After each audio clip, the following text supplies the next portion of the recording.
Thank you for having our child, Sarah. I'm sure he'll turn out to be a handsome boy just like you. Hearing about my sister giving birth, I was shocked by the conversation coming from inside the hospital room as I stood in front of the door. It was unmistakably my sister and my husband's voices. I was surprised that my husband was here, but even more shocked to learn that my sister's child was his.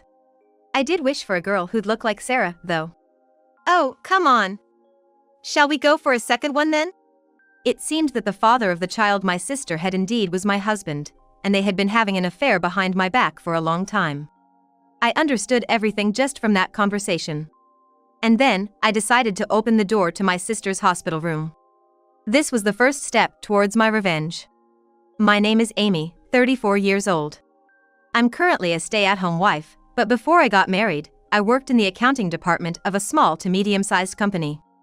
And I have an older sister, Sarah, who is 2 years my senior. However, since her student days, my sister had been involved in many problematic behaviors, often ending up in the care of the police. Perhaps it was because of that, my sister has always had a bad relationship with our parents, and after dropping out of high school, she ran away from home. Since then, we lost all contact with her. This left our parents wringing their hands, unsure of what to do, but eventually, they concluded she would return home on her own and thus did not request the police to search for her. However, to me, she was my beloved sister. I quietly searched for her on my own, but realized the limits of what I could do alone. Just as I was thinking I had no choice but to ask for help from our parents and acquaintances, my elderly parents passed away one after the other. When my parents died, I was already working, and with the rush of preparing for the wake and funeral, I had no time to search for my sister. After all the duties for my parents' funerals were completed, I was at the lowest point of despair. What should I do? I'm all alone now. I've lived with the support of my dad and mom until now. I wonder if I can manage on my own. During this time, a friend who had always been concerned about my mental and physical well-being invited me out for tea one day. As we sat down, my friend, fiddling with their smartphone, said, "Hey, do you know this person? I think she might be your sister, Amy, but am I wrong?" Wow. Let me see. According to my friend, my sister Sarah had become a yoga instructor and was active on social media. I immediately checked out the videos my friend told me about. It was unmistakably my sister, Sarah.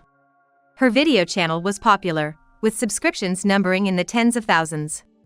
I was filled with joy and tears to know that my sister was alive and well.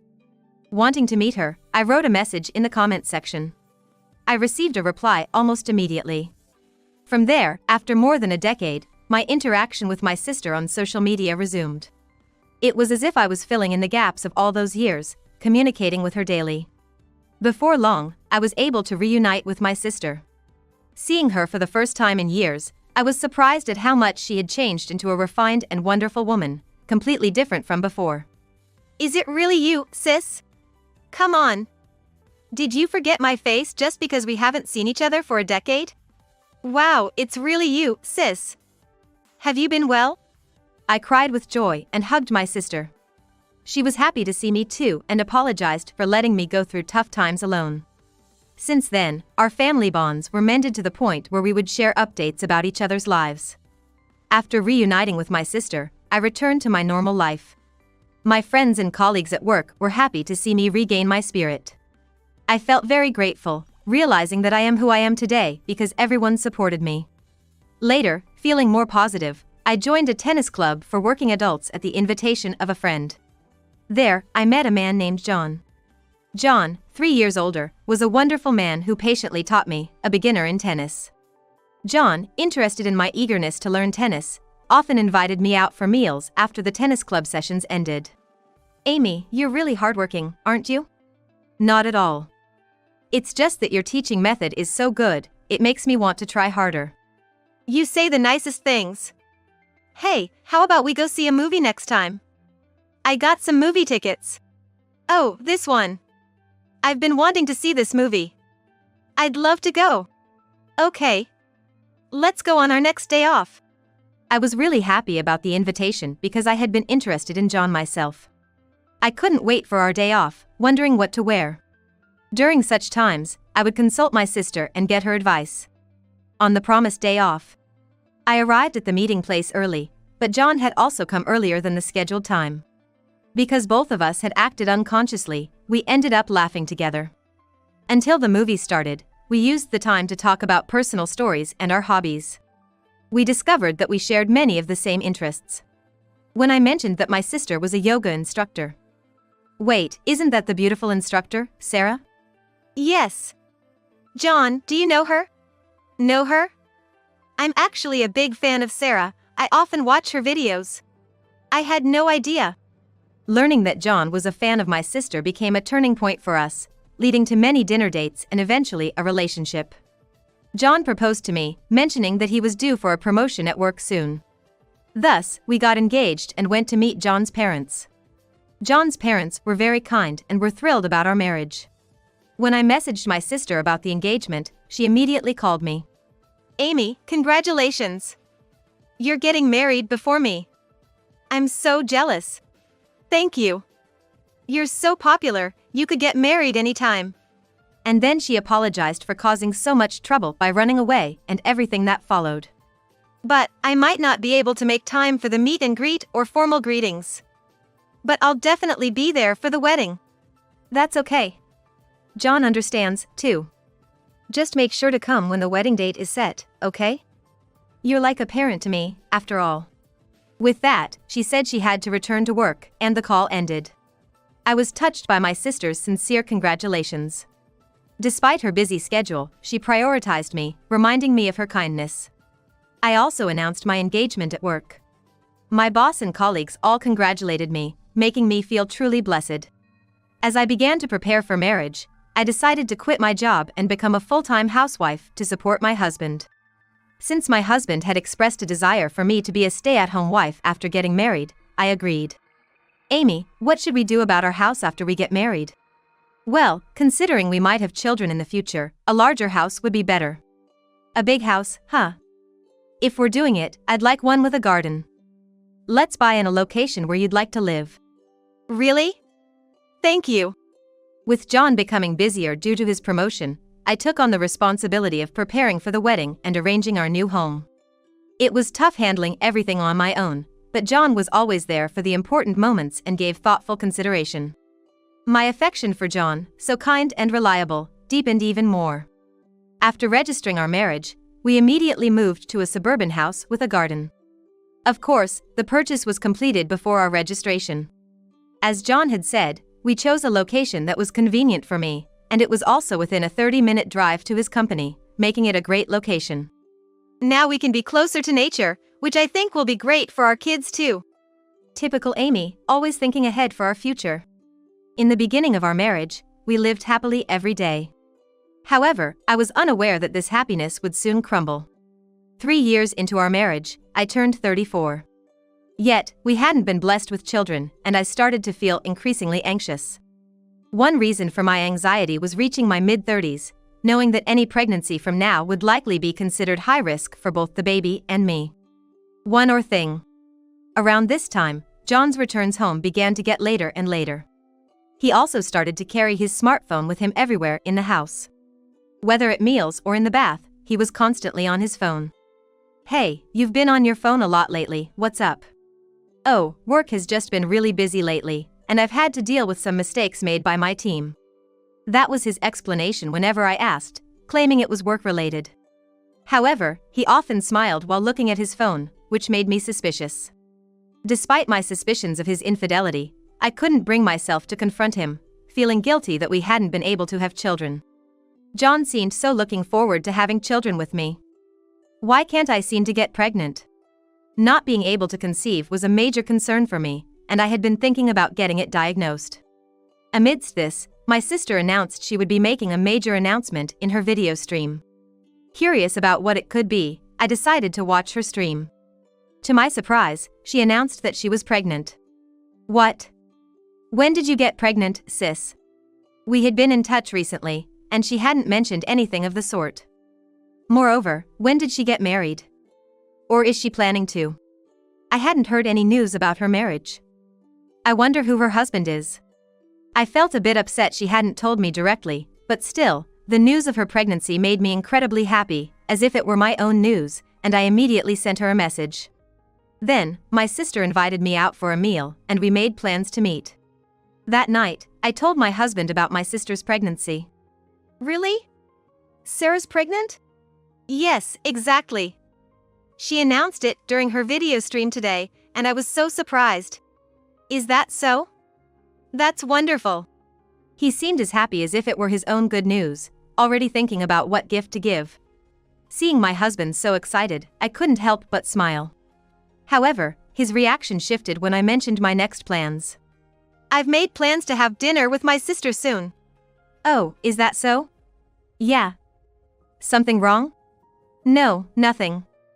Just, now that Sarah is pregnant, make sure not to stress her out, okay? His sudden nervousness made me slightly suspicious. But I was so happy about my sister's pregnancy, I chose to believe I was imagining his odd behavior. A few days later, I went to the restaurant where I had arranged to meet my sister. She was already there. Finding my sister, I sat down, ordered our meal, and immediately started bombarding her with questions. Hey, sis. Congratulations. When did you get pregnant? I was so surprised. Sorry. I wanted to surprise you, Amy, with the announcement. But I wish you had told me first. So, who's the father of the baby? That's a secret for now.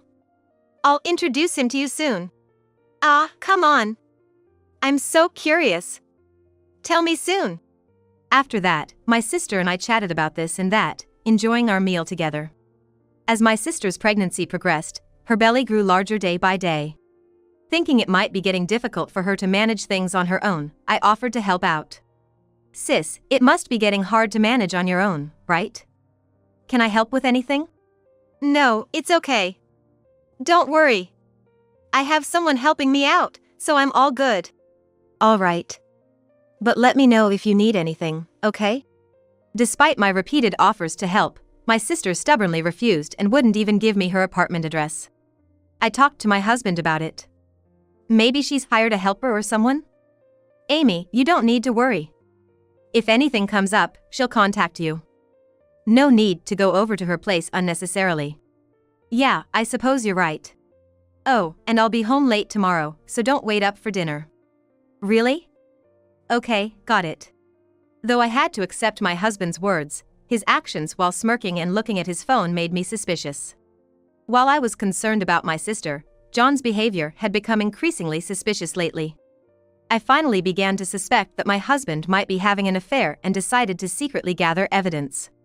Months later, I received news that my sister had given birth. To celebrate my sister's new arrival, I rushed to the hospital. As I was about to open the door to her hospital room, I heard voices from inside. Thanks for coming, John. No, I should be the one thanking you, Sarah, for having my child. He's going to be a handsome boy just like John. I was hoping for a girl who looked like Sarah, though. Oh, come on. Shall we go for a second one then? I was shocked by the conversation I overheard. It was unmistakably John and my sister's voices. I was surprised that John was there before me, but even more shocked to learn that my sister's child was John's. Despite my surprise, I managed to stay somewhat calm. I resolved to open the door to my sister's hospital room. Sis, I came to visit you. Amy? What? Why is John here? Wasn't he supposed to be at work today? When I appeared, John was surprised, but I pretended not to know why he was here. Amy, you came. Thank you. You're welcome. But why is John here? That's what I'm asking. Well, you see. John clearly became flustered. I heard the two of you talking from the other side of the door. Can you explain what's going on? Then, my sister said to me with a triumphant smile. What do you mean what's going on? You know, don't you? John is the father of this child. John is the father. It seems the conversation I overheard before entering the room wasn't a misunderstanding. You really are clueless, not realizing that John has been with me. It's actually hilarious. You've been having an affair behind my back? That's right. Wait, so when you said you'd make me happy, that was a lie? There's no use for someone who can't even have a child, they said, laughing together. It appeared that John truly was the father of my sister's child, and they had been having an affair behind my back all along. Actually, I've been a huge fan of Sarah even before I married you. I heard that when we started dating. I approached you because I knew you were Sarah's sister. I thought if I got close to you, eventually I'd get closer to Sarah. John is a huge fan of mine and also a viewer of my yoga videos. Indeed, when I first mentioned my sister while we were dating, my husband was surprised. But I was shocked to learn he was such an enthusiastic fan. You were that big of a fan of my sister. Of course. I've left comments on all of Sarah's videos. No man could resist falling for someone as beautiful and stylish as Sarah. I always noticed someone consistently leaving comments on my videos, and when I found out it was John, I was surprised. And just like that, it didn't take long for us to start dating. I was shocked to learn that the purpose of marrying me was also to get closer to my sister. Hearing the truth about my husband and sister's affair left me speechless. Well, as you can see, Sarah and I have a child now. Pack your things and get out of my life. We're getting a divorce, he declared, thrusting the already filled-out divorce papers at me. I finally understood why my sister wouldn't let me help her or give me her apartment's location. And all of John's suspicious behavior made sense now. Overcome more by anger than sadness, I calmly accepted, understood, took the divorce papers, and left the hospital. I couldn't forgive these two. Filled with despair and anger, I went to the municipal office to file the divorce papers, and just like that, John and I became strangers to each other. And so, I made a call to a certain place. The next day, my now ex-husband John bombarded me with an incredible number of calls. After ignoring them for a while, I reluctantly answered due to the incessant ringing. Hey! Pick up faster. More importantly, Amy, what did you do with the house? The house? Since I don't need it anymore, I disposed of it. What? Do you think you can do something like that without my permission? Since I submitted the divorce papers yesterday, we are strangers now. Why should I need permission from a stranger? On the day he confronted me with the divorce, I submitted the divorce papers.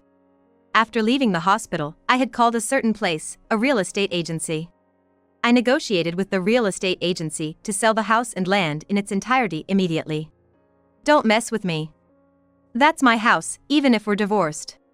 Oh, it's not yours. The house and land were purchased under my name. What? You wouldn't know, since you left all the preparations to me. Indeed, the house and land were all purchased with the inheritance I received from my late parents. John, who hardly helped with the wedding preparations or setting up our new home, had no idea. John, who hardly ever helped with preparations for our wedding or setting up our new home, had no way of knowing. Moreover, having suspected infidelity for some time, I had installed miniature cameras and listening devices in the house. Thanks to that, I gathered evidence of the affair and had been consulting with a lawyer, strategizing on when to initiate the divorce. Planning for a potential divorce, I had been packing my belongings gradually, taking advantage of the nights John came home late, which made moving out smoother. John must have been shocked to find his belongings dumped in front of the house, now marked for sale, after returning from my sister's place. However, John couldn't accept what I said. The house and land are marital property, he protested, and even said, I won't allow you to do as you please. So, I stood my ground in response. The only reason we could afford the land and house was thanks to the inheritance my parents left me. That's. Plus, the purchase was made after you proposed, but before we were legally married, right? So, it doesn't count as shared property. What? After all, we were still strangers before our marriage. When John was at a loss for words over the phone, a voice said, "Let me speak to her," and the call was handed over to my sister. Knowing about the inheritance, my sister seemed panicked. Then, part of that inheritance should have belonged to me too, she said furiously. However, our parents had explicitly stated during their lifetime, we will not leave any inheritance to our unfortunate daughter, Sarah, and had left a will to that effect, ensuring that all the inheritance went to me. I explained all of this to my sister in detail. Despite this, John and my sister continued to complain over the phone. Ignoring them, I said sarcastically, I'm quite busy myself. So, I wish you both happiness, and hung up the phone. I then blocked John and my sister's contact numbers. Afterward, John, having suddenly lost his place to return to, ended up living in my sister's apartment. With the child on the way, John remarried my sister. They should have been able to live comfortably, given my sister's earnings. However, The fact that the child was the result of an affair was dramatically exposed in a tabloid magazine. Moreover, the revelation that the other party was her sister's husband spread quickly, causing a scandal. My sister, once a popular yoga instructor, saw her popularity plummet. Additionally, the tabloid extended its investigation to John's surroundings. Struggling with the magazine's scrutiny, his company demoted him to a subsidiary. John's hard-earned promotion evaporated, turning all his efforts into nothing. My sister's yoga class attendance plummeted, and it seems her video streaming ad revenue dried up as well, forcing them to vacate their apartment. They moved into a small public housing, but with John not being cooperative in parenting, their home was rife with arguments. Their noisy disputes often led to complaints from neighbors, and the police were called out on several occasions. On the other hand, I managed to successfully find a new job. Working in a new environment for the first time in a while, I've been enjoying my days. During this period, I also took up tennis again and was fortunate enough to meet a new man. We started playing tennis together on weekends, and after our games, we'd chat over coffee at a cafe, talking about daily life and tennis. With time having passed since my divorce, we are planning to get married soon. We intend to support each other and spend happy days together.